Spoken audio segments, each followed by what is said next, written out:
this morning, right?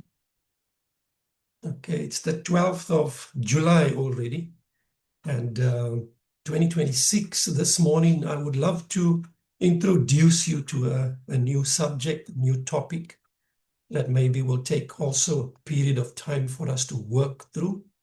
Modeling Christ. Modeling Christ.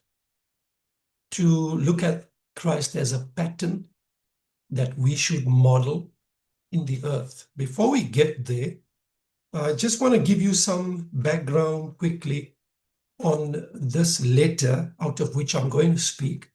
I'll be speaking to you out from the first letter or the first writings of Paul to the church at Thessalonica. So I'm going to look at 1 Thessalonians chapter 1 from verses 6 to 8. 6 to 8. Now, this first letter of Paul, the apostle, to the Thessalonians was written around AD 51 from Corinth. And it addresses the Christian community there in Thessalonica. That's around about 20 years before the destruction of the temple in Jerusalem. This was a fledgling church, just in its beginning stages, a baby church, but it displayed a very deep sense of maturity in their faith.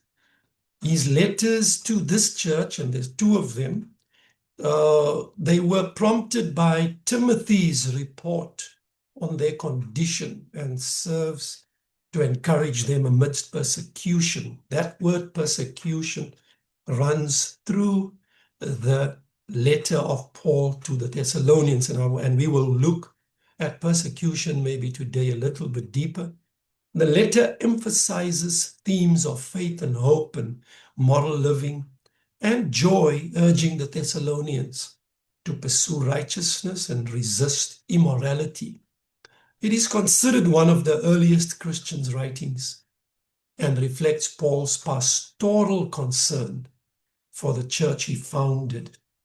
Paul encourages them to excel in their newfound faith and to increase in their love for one another and to rejoice. And one of the other words that runs also through this epistle or this letter is the word rejoice. Rejoice. Persecution and rejoicing seems to go together. He wants them to increase in their love, in their faith, in their hope, to rejoice, to pray, and give thanks always. It was this church he wrote to that he said, pray without ceasing. He closes this epistle or letter with instruction regarding the return of the Lord Jesus Christ. Now, having said that, let us start this morning with this first session on modeling Christ. And I believe that this fledgling church was a very good example of how to model Christ to the surrounding territories that they lived in. And let's read from 1 Thessalonians 1, verses 6 to 8.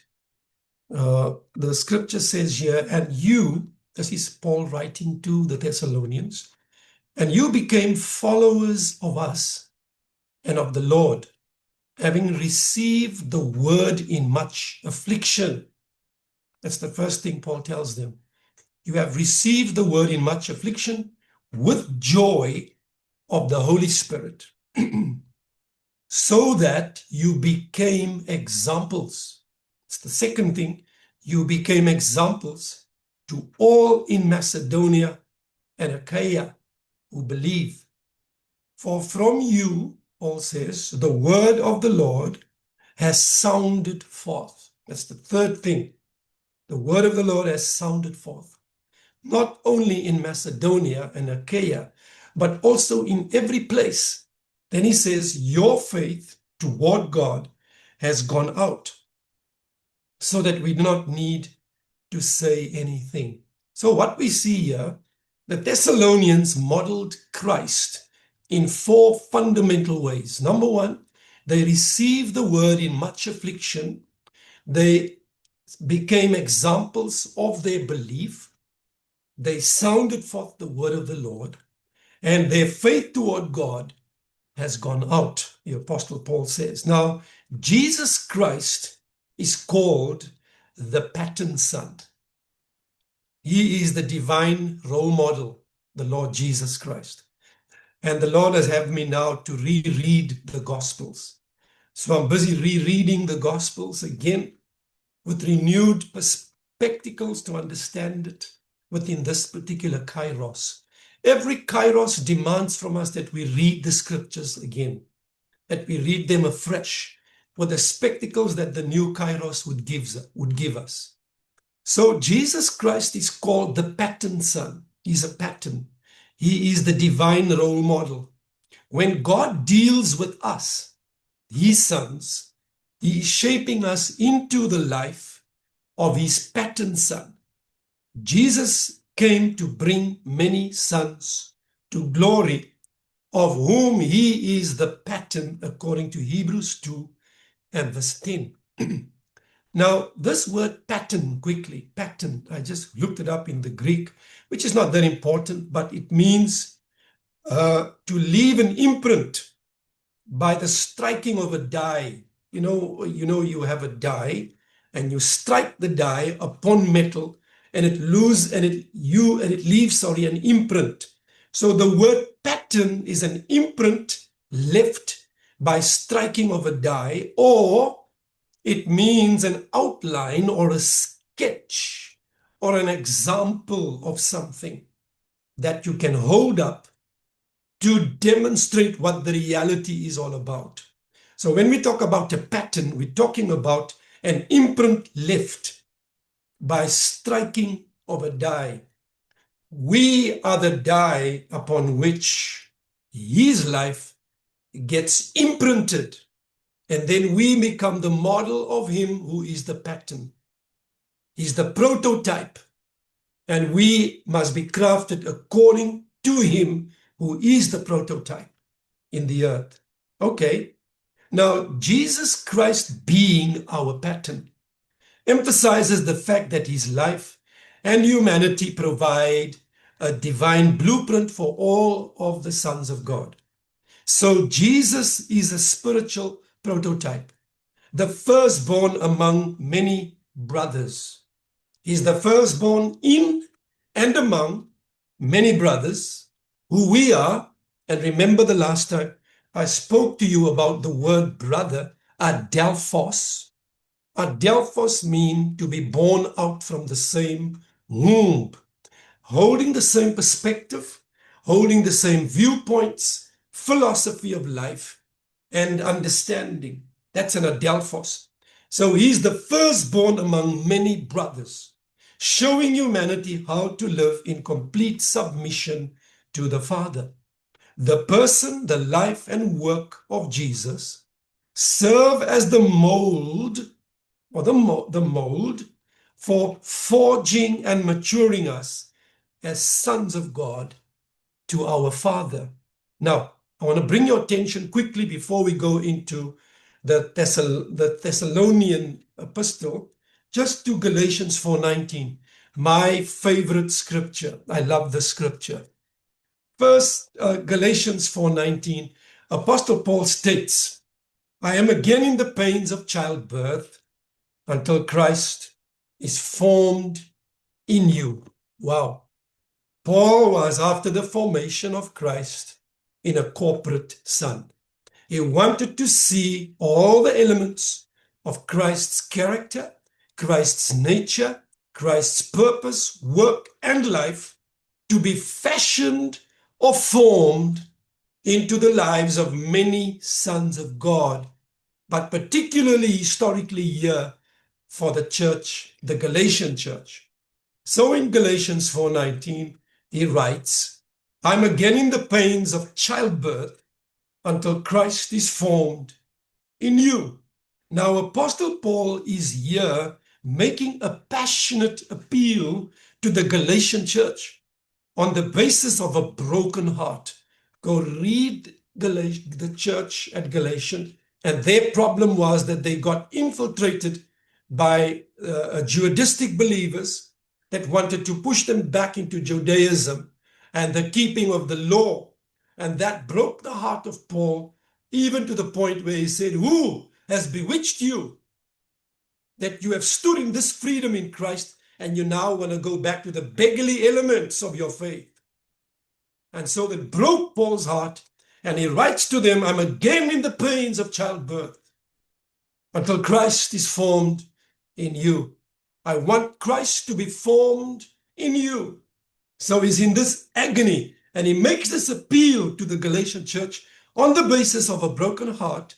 His authority as an apostle here does not underlie his appeal, but he rather expresses the agony of the pains of paturation as a mother in brutal pains of labor for the bringing forth of a child.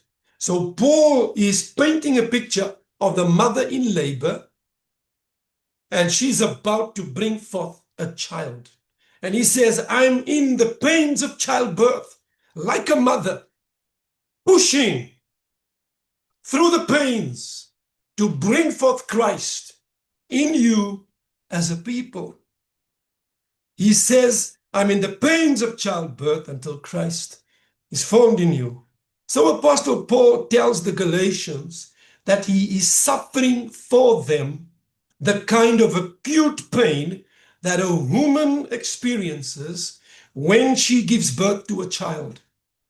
Have you ever been in such pains of paturation for the church, for the body of Christ, or for the group of people that God has given you oversight over? I call these pains apostolic burden, or the pains for the formation of Christ in a corporate man-child. The Greek word that Apostle Paul uses for formed, he says, I am in childbirth, pains of childbirth, until Christ is formed. The word formed is from the Greek verb morpheo, which carries the idea of essence and nature. Write that down. Rather than outward shape, and therefore does not refer to just acting like Christ, but to being like Christ.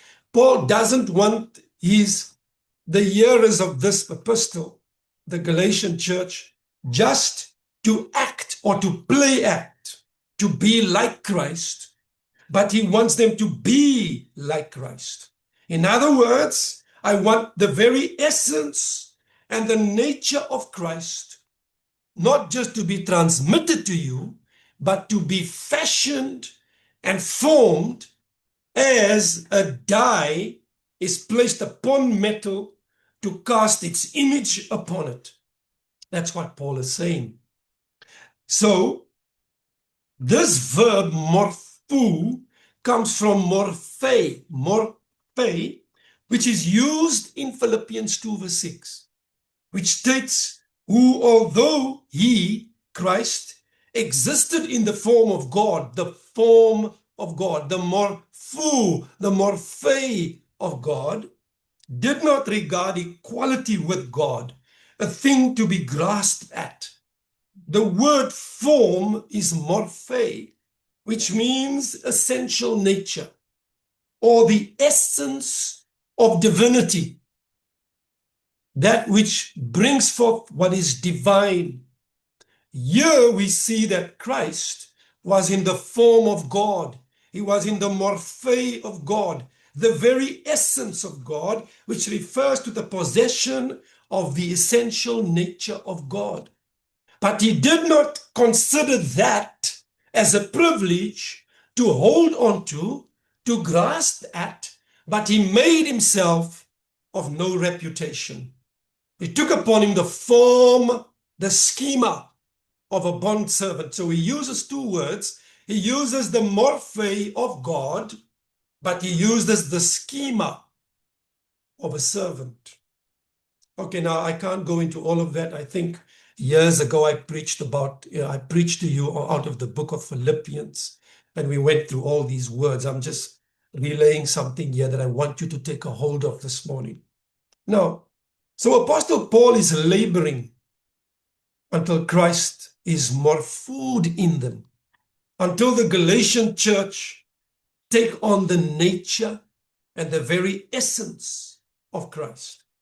Apostle Paul now helps us to understand how, as an apostle, you would go about doing this. And now I want you to go to Colossians 1, 27 to 29. Colossians 1, 27 to 29.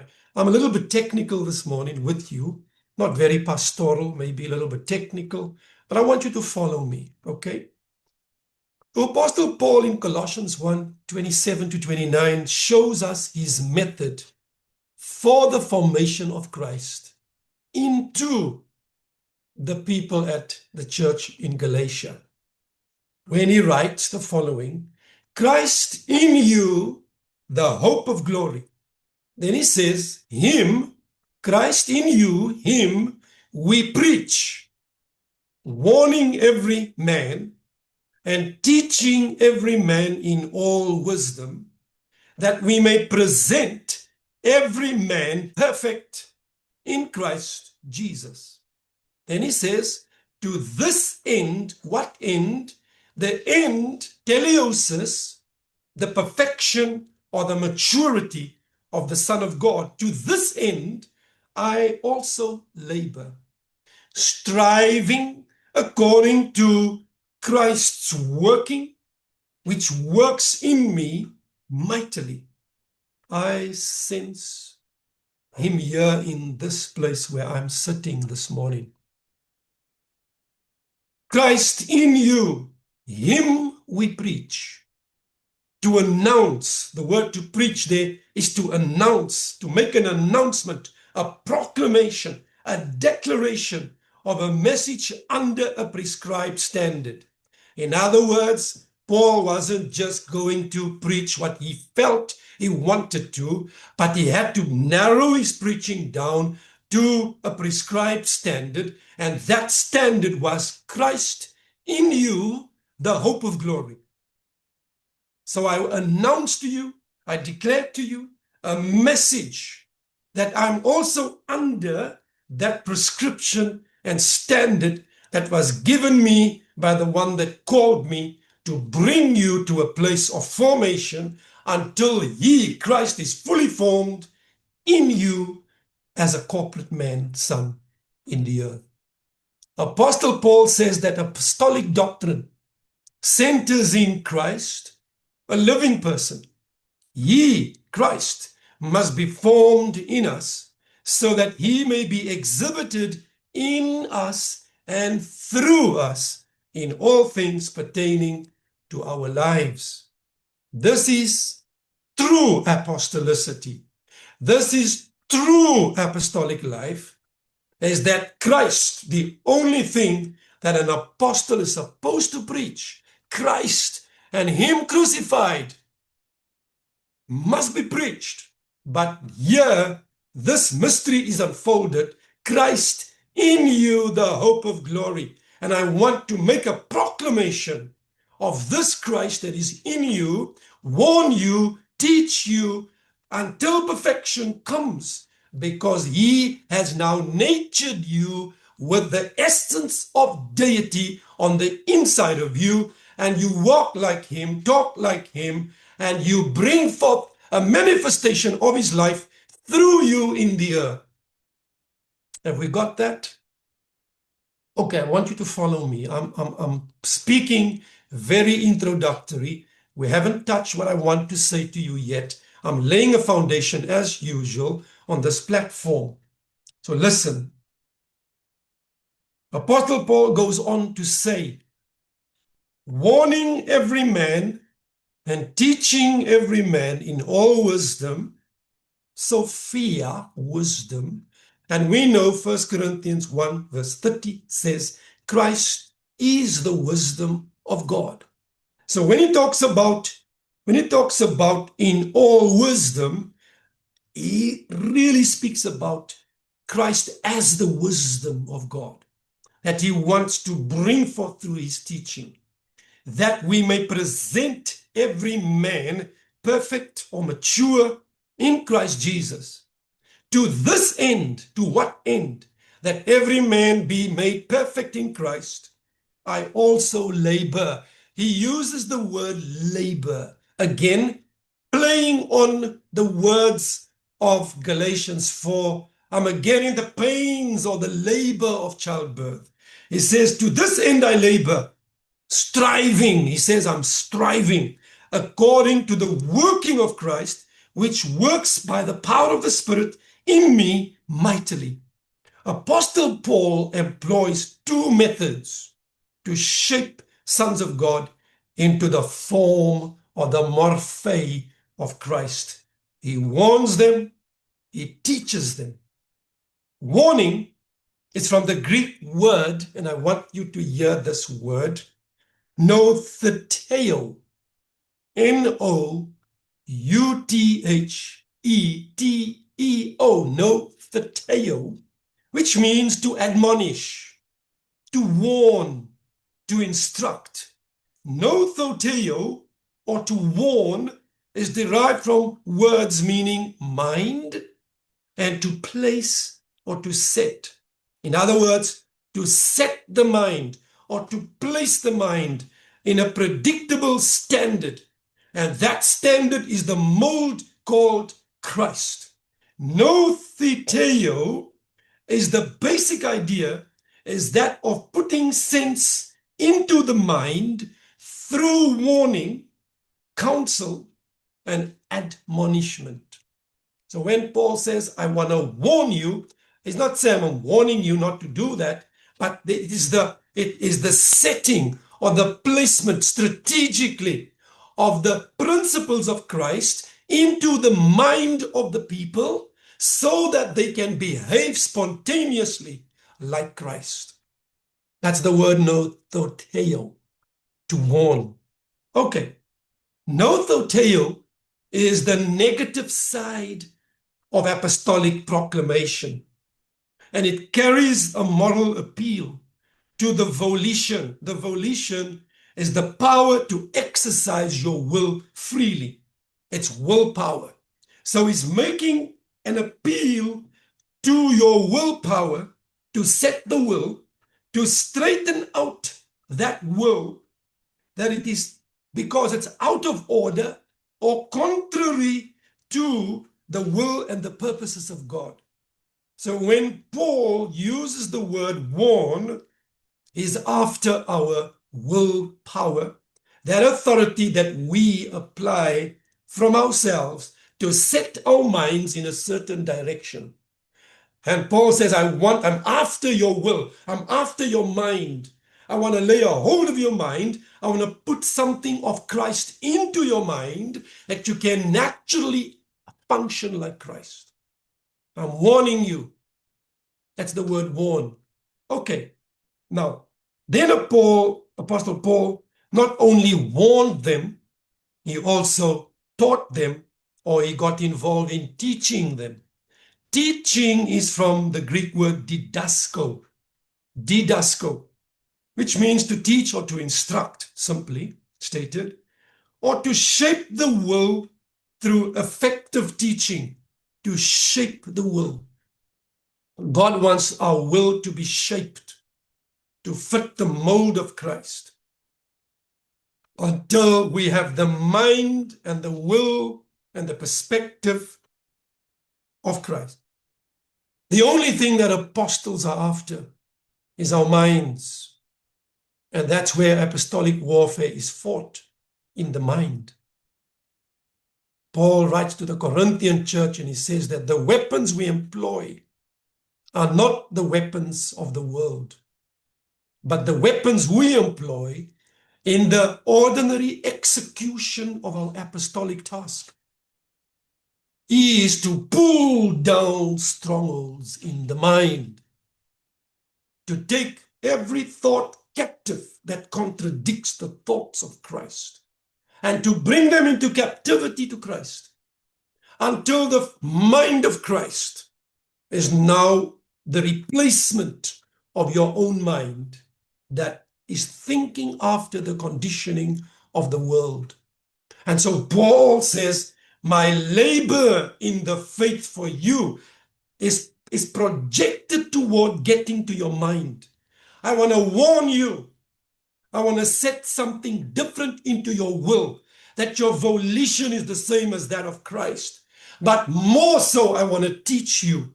I want to get a hold of you by laying strategically the principles of Christ into your mind, into your heart, so that you behave spontaneously like Christ. Have we got this, brethren? I hope that I'm clear this morning. This is what we do in the fivefold. That's why it's a labor of love. It's not a labor tediously, but it flows out of grace. It's a grace that God gives, and it flows through teaching. It comes through the proclamation of a standard predetermined by God when He sent us as sent ones into the earth to make a proclamation of divine intent, that Christ in you, the hope of glory, must be formed and fashioned in your understanding, so that when you behave in the earth, you spontaneously behave like Christ under every circumstance of your life. This is the labor of apostles and prophets, particularly in the body of Christ. That's why on this platform, I'm giving you ongoing doctrine. I'm giving you doctrine every Sunday after Sunday to shape your will, to shape your mind, to bring your volition into the standard of Christ until you and I think, act like Christ. That's the work of apostles and prophets in Christ Jesus. That's what God called me years ago to do. Didn't understand it, but now I fully grasp it. And I'm giving my life up for this, to bring forth this standard into the body of Christ. Amen. That means I'm not looking for a platform to be heard or seen. I'm not looking for a platform to elevate myself. But I've got one thing in my heart, is that I want to see the formation of Christ in a corporate son, until that corporate man-child company stands erect in the earth to bring forth Christ as his body into the world. Amen? Okay. Teaching, if warning is the negative side of proclamation that addresses the volition, then teaching is the positive side of proclamation and involves the impartation of biblical truth, the doctrine of Christ. True apostles bring you the doctrine of Christ, nothing else. Apostles are not there to make sons, to bring them under their authority in a harsh way. The reason why God brings sons to you is that you can form Christ in them.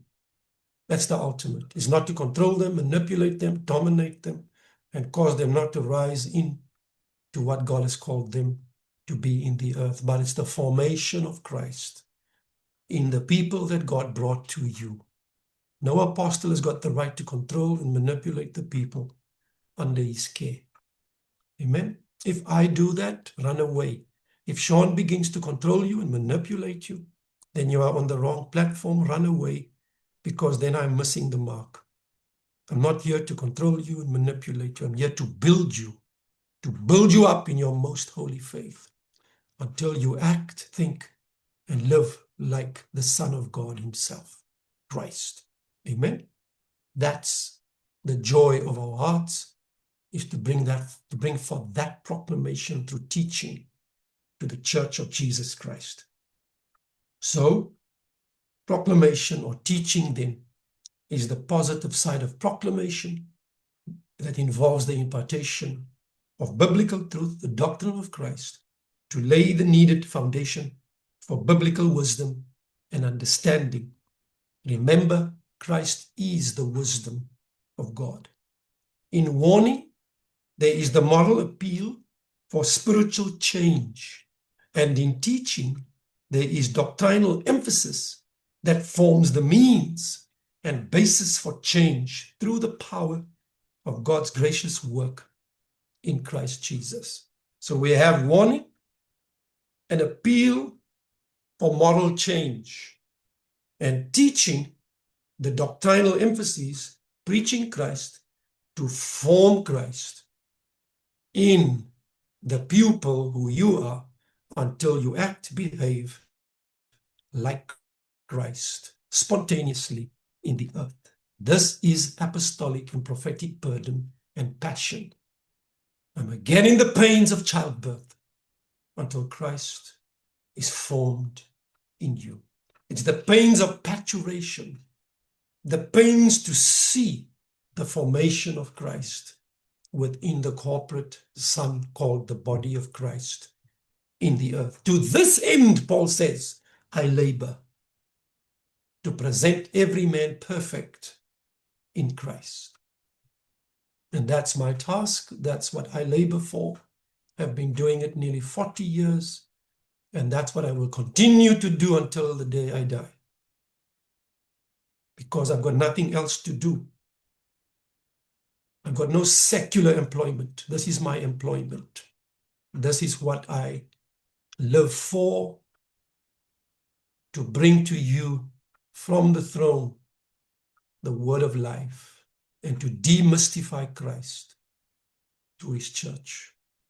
Christ that is already in you.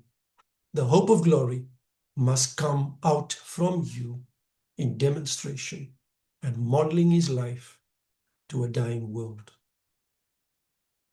Okay.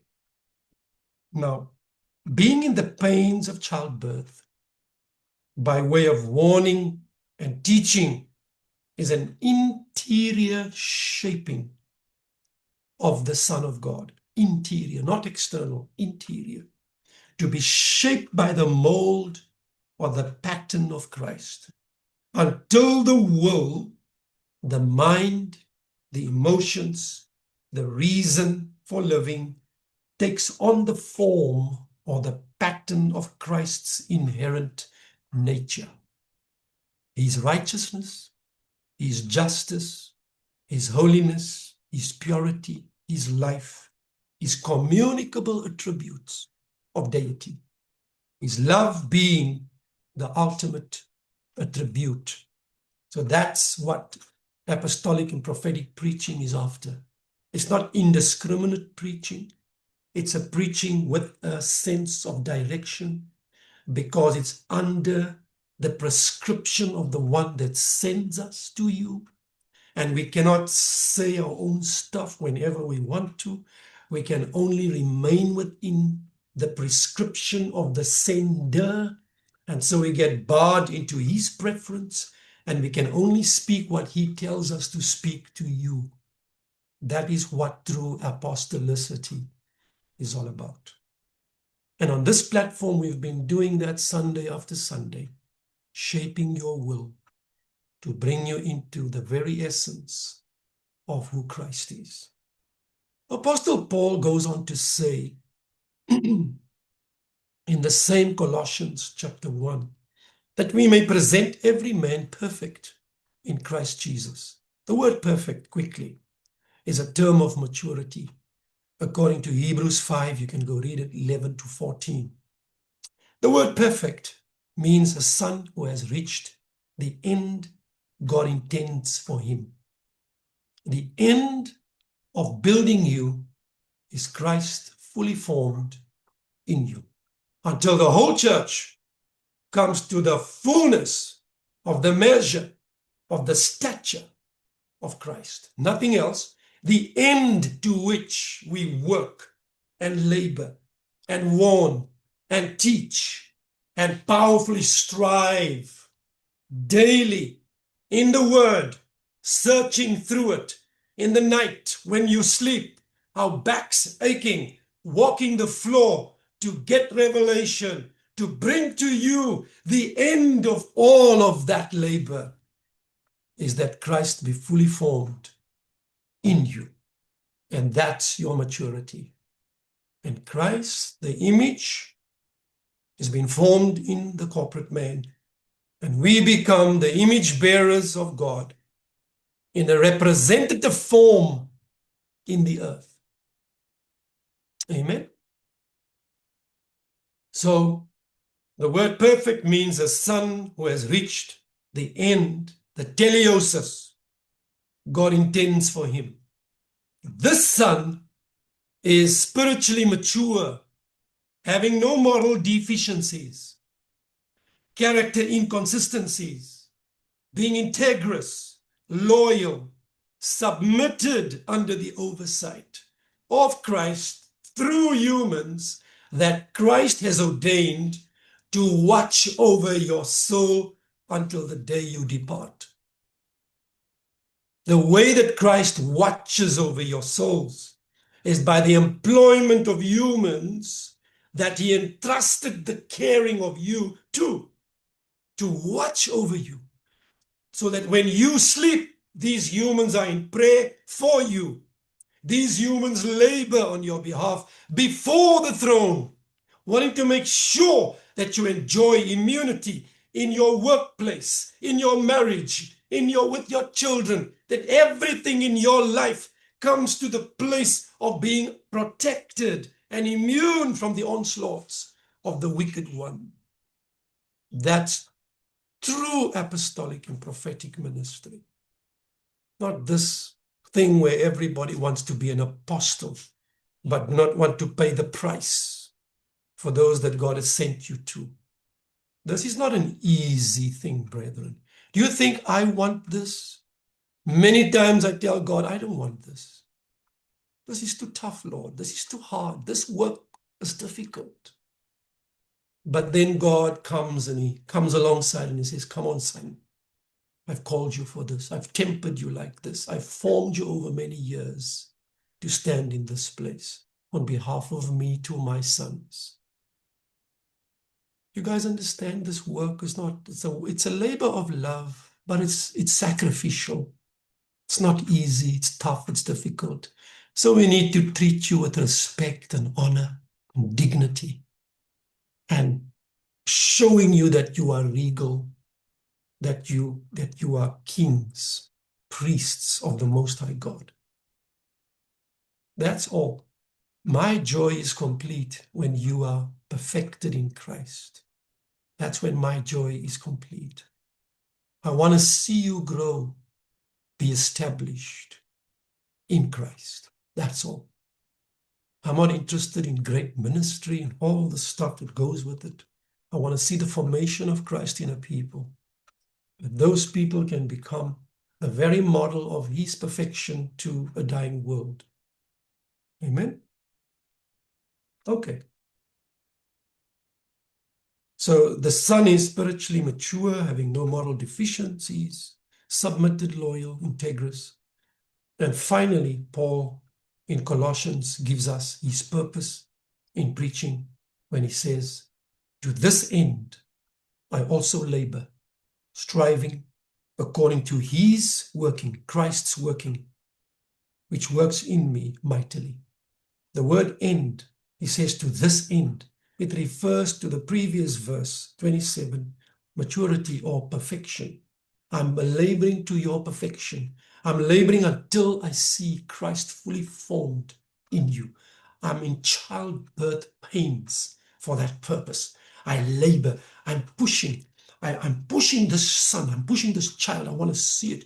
I formed it in my womb, my spiritual womb, and I'm pushing. I'm at work. I'm laboring. I'm striving. As an athlete is striving to win the race, I'm in striving for you to see that Christ be formed inside of you. So Apostle Paul says the end to which he works in might and labor is to present every man perfect in Christ Jesus. We want to make a presentation unto Christ and say, yeah, the work, the piece of work you gave me out of the great work that you are sculpturing globally. You've just given me a little piece to manage. And that piece might be 30 people, 50 people, 100 people, 1,000 people, or 5 people, or 1 person. That piece of work, here it is. I've perfected it for you.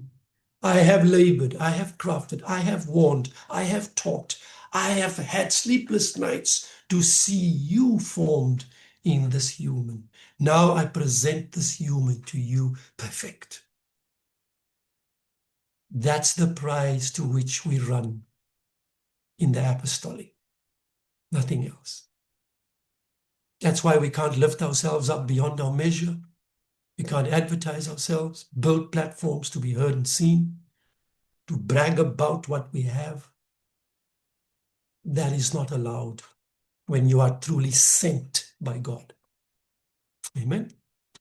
Okay, I want you to see this. I'm going slow here because, and I'm still introductory. I'm talking introductory. Maybe next week we'll touch Thessalonians, but I feel this is, I must stand still here. I feel this is imperative.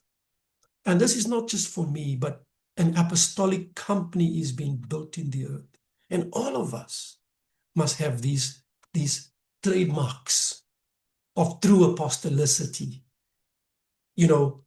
hit into us, formed into us, until all of us as a company think alike and want to bring forth this for God in the earth. That's why you are walking with me. That's why you come on this platform, not because we want to have church.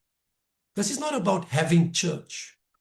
This is about strategic building to bring forth for God something that the world is yearning after. The world wants to see Christ, the hope of God.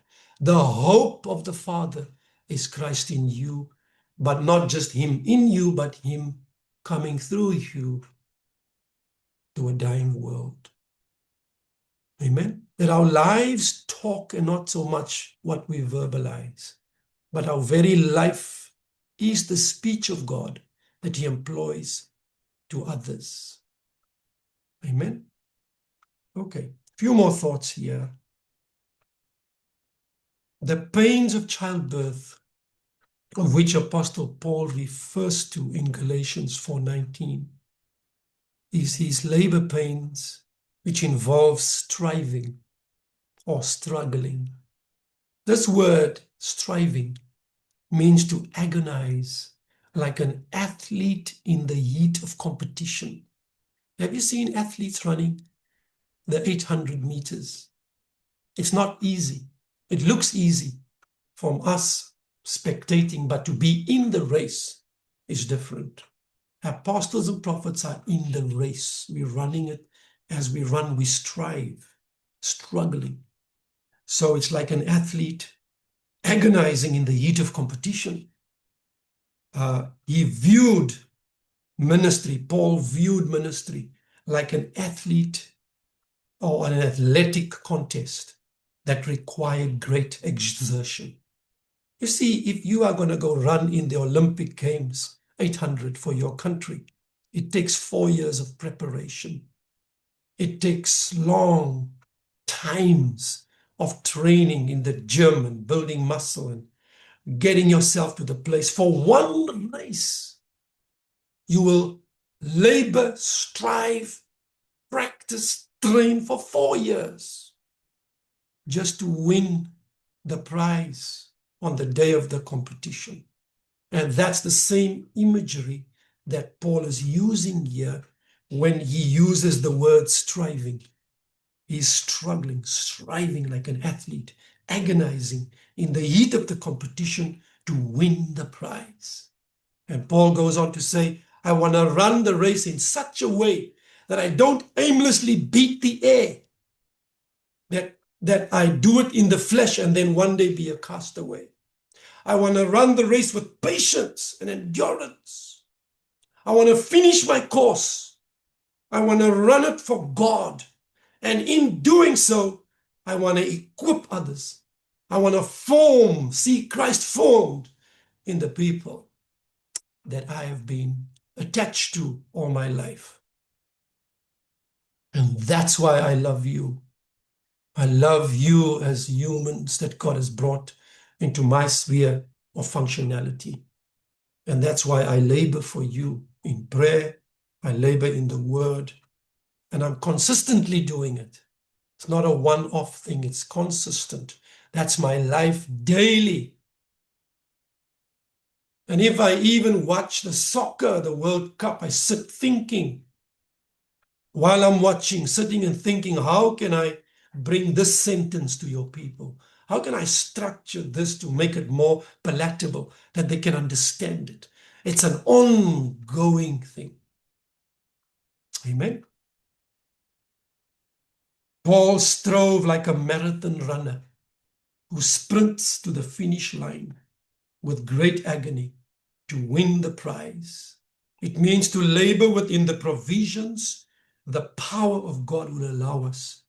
His striving was not in the flesh, but in the power of God, as he states in 1 Corinthians 2, verses 1 to 5. He says, "And brethren, when I came to you, I did not come to you with excellence of speech or of wisdom declaring to you the testimony of God. For I determined not to know anything among you except Jesus Christ and him crucified. I was with you in weakness, in fear, and much trembling. And I, many times on this platform, I'm in much trembling, I'm in much fear and trepidation, wanting not to mess up, but to bring the word accurately as he has given it to me. So he says, I was with you in weakness and in fear and in much trembling, and my speech and my preaching were not with persuasive words of human wisdom, but in demonstration of the Spirit and of the power of God, that your faith should not be resting in the wisdom of men, but in the power of God." That's true apostolic speech. Not these guys that walk around with a call card calling themselves an apostle or a prophet, but they haven't got you in their hearts. True apostolic figures and prophetic figures carry the church of Christ in their hearts. They have partnership with you to see the formation of a person called Christ in the body of Christ. The core reality of what I am saying here this morning is that through spiritual transformation, sons of God are meant to be conformed to the image of Christ. As the pattern son, Jesus demonstrated total reliance on God, stating, "I do nothing unless I see my Father do it." I do nothing. The Son can do nothing unless the Father shows it or says it. My doctrine is not mine, it's my Father's doctrine. See, everything Jesus patterned unto us is his submissiveness to his Father and the will of his Father. And he needed to bring that pattern properly to us as the mold of heaven that can be placed upon us. And the Father hid that emblem of the Son into us until the fullness of the Son and the marks of the Son is seen in us. And you know where God perfected that was on the cross. That was the mold of the Father, where he beat the Son. That is what Isaiah says in Isaiah 53.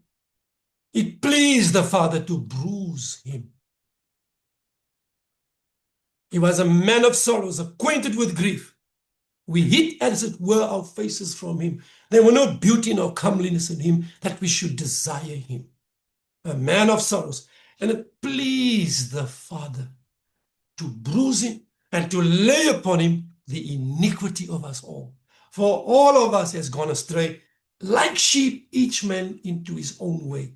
But he bore the iniquities of us all. He became the very mold of heaven that was placed upon humanity And the Father beat that mold called Christ through the sufferings of Jesus into his church until the full mold is seen in the body of Christ. And now we are the body of Christ. He's rendered into invisibility, but we make him visible. We become his feet and his hands and his heart and his mouth, and we speak on his behalf, and we bring him from place to place because we are the body of Christ. You understand what this is about? This is the apostolic. That's how I see it. That's how I've come to know it. A body prepared for me. A body prepared. That's what God is busy doing. He's preparing a body across the earth. Like the Son when he walked the earth. To showcase everything the Son was when he walked physically the earth. And I believe that that body will be powerful. It will display the very same authority and power and miracles that the Son has displayed when he walked the earth. But the church is not willing to be molded. Each man goes his own way, doing their own thing, but don't want to come under the eternal blows of the Father until the fullness of the measure of the Son is perfected in a corporate Son in the earth. I've got 5 more minutes, and I want to stay with you here. And we'll pick this up next time when we come together and we talk about the Thessalonian church. How they, when they were molded, how did they display the pattern when they modeled it to others? Okay. So in Romans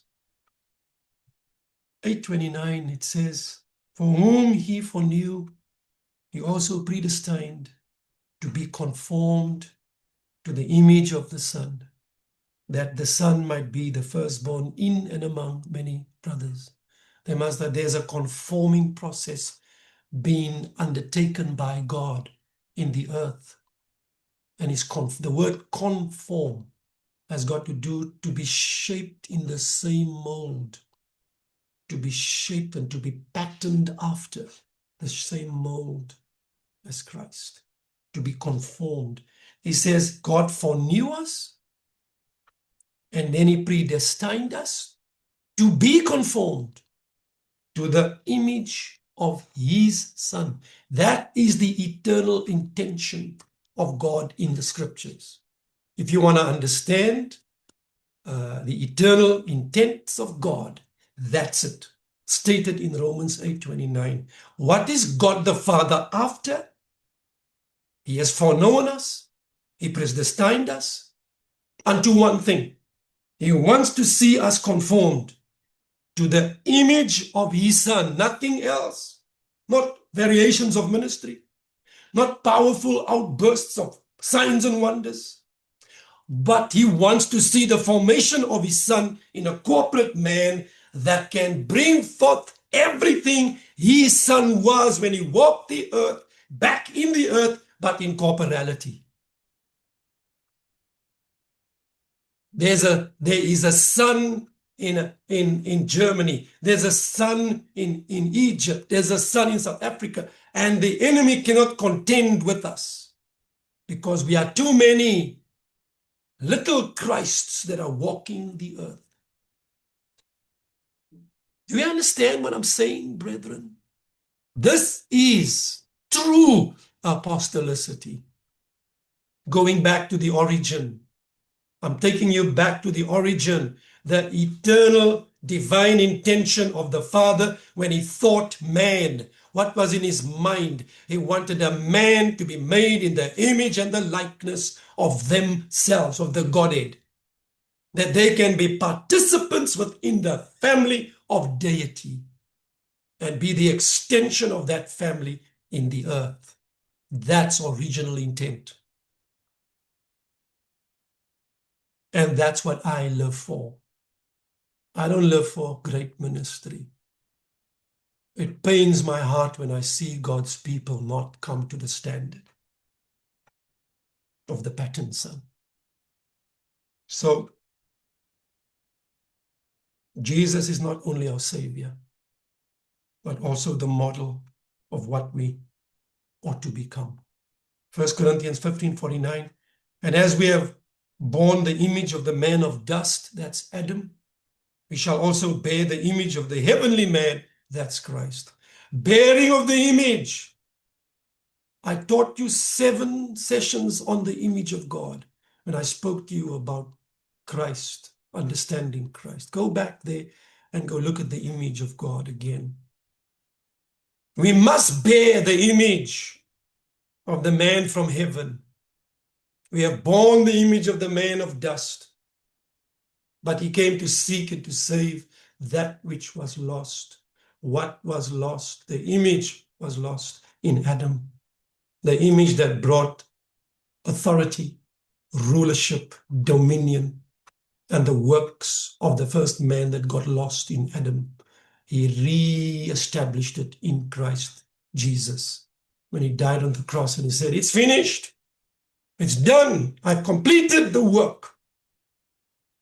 And to bring for you a corporate man back to the image that you originally intended in Genesis 1:26 to 28. That is the Great Commission for me. Go into all the world to do what? Baptize the nations. Immerse them. In what? Not in water.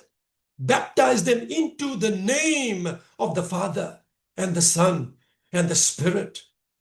Immerse them into the mentality of Father and Son and Spirit until that name is in their foreheads and their mentalities are overtaken by the rebranding of the Son into the mentality of the Father and the Son. Until we think out from the paradigm of the Father and the Son in the earth, until the nations are conformed to that pattern.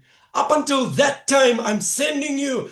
Go ye therefore into all the nations, baptizing them into the name, the nature, the divine essence of the Godhead, until they behave like us in the earth. Your task is not done. I'm binding you into a predetermined message. Go into all the world, baptizing them into the name of the Father, the Son, and the Spirit, teaching them, there's that word, didasko, teaching them, form their wills, break their volition and their own will, and put my will into them, and refashion them, and reform them in their emotional state, to think out from me. And the final thought is out of love, because love defines the truest divine essence of the Godhead. And until that has been reached, your work is not done. It's not an evangelistic campaign. It's an apostolic mandate to teach them to observe everything I've commanded you. Their observance, the nations must observe what you teach in yourselves that I have sent. The nations must observe my teaching in you, that they can conform to it, not to something you say, but to something they behold. Because now me, Christ, that is in you, has come out from you to them, and they can pattern their lives after a man in the earth. Do we understand, brethren? This is the labor I'm talking about. As I end, 1 John 3:2, beloved, now we are the children of God. Look at what John is saying to you. Beloved, now we are the children of God. And it has not yet been revealed what we shall be. But we know that when He, Christ in you, is revealed, we shall be like him, for we shall see him as he is. That's what I believe God called me for. Maybe many people misunderstand me. If I don't see this, I'm totally just frustrated. There's not many things that can excite me. But when I hear this preached, when I see this information, that excites me. Because I know now the eternal intentions of the Father is being made manifest through preaching and teaching. And it's not churchianity as normal. It's not singing a song to a God we don't conform to. It's reality. For me, it's real. It's either I'm going to do this or I'm not going to do it. I will rather sit down and not do it, but to play with it. And there are many people that are playing with this holy estate of God. I don't want to. I said to the Lord, if I start playing, take me out. Bring me home. This is what I live for. I'm showing you my heart this morning. And I want this to be real. I don't play. I really don't play. For me, I have played before I came to Christ for many years in religion. And I thought I was right, but I was so wrong until I met Christ. I thought that I was right on the right path, but I was wrong, sincerely wrong. Until over 40 years ago, God touched my life, changed it. And only after 40 years now, I'm beginning to see the reality of why he brought me out. And this is the proclamation that the Lord spoke to me about yesterday as I was driving to the land to go and inspect it. And the Lord said, Sean, you got to come back preaching me. Not the multiplicity of things. I want myself to be proclaimed. Christ in you to be made known and visible to my people. In fact, it was a rebuke because sometimes we go off track. So God's whole program with mankind is to eventually make us all like Jesus Christ. And that's the end. To that end, apostles and prophets and pastors and teachers and evangelists must labor. Nothing else. The end of all is Christ in you, through you, to a dying world. That's the end of why we are in Christ. Nothing else. Not all the multiplicity of stuff that we do Sunday after Sunday after Sunday in buildings that leads nowhere to the end in the mind of deity. Colossians 3:10, put on your new self or the new nature, the new essence, and be renewed as you learn to know your Creator and become like him. Jesus is our pattern, our example. He is the one we are to follow and to imitate. I want to stop there this morning. Now, I've laid the foundation for what I want to say next time we come together. I want to talk all this now to see how this has functioned out of a little church that Paul started that was basically barely a year old. But he commended this church for their level of maturity that he perceived in them. And that's what I want to show you next time we come together. God bless you and thank you for listening again to me this morning. Amen.